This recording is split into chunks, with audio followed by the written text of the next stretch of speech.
2020 may be remembered as the most dramatic year in oil history. COVID-19 has certainly been a game changer for the oil market. It's been devastating for if you're an oil producer. But the rollout of vaccines, as well as a new president in the White House, could have a significant impact on the industry going into 2021. While markets have recovered since a historic plunge in March, trading remains below pre-pandemic levels. This due to travel restrictions hitting oil-based economies especially hard, with some Gulf states even changing their tax regime. But there is some optimism. The world's largest producers have agreed to increase output by 500,000 barrels a day from January. This despite threats of more lockdowns.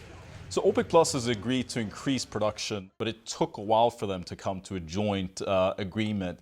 How much friction is there within the bloc at this point?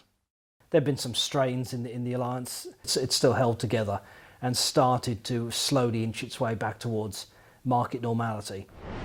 But there are differing views on what a new normal might look like and to what extent the pandemic has accelerated the ongoing transition towards renewable energy. Forecasters talk about peak demand being faster than originally anticipated, whether that's by a few years, whether that's by a decade. Certainly that's not the view of OPEC.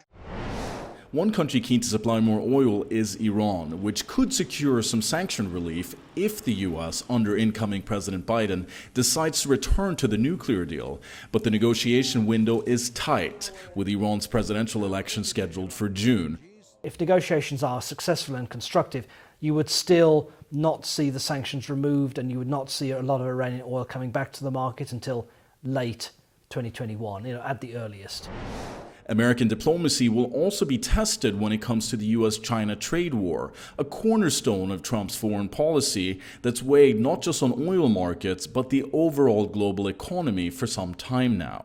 Now, I think Biden will work much more intelligently with other countries that are concerned about Chinese trade practices, more focused and more targeted.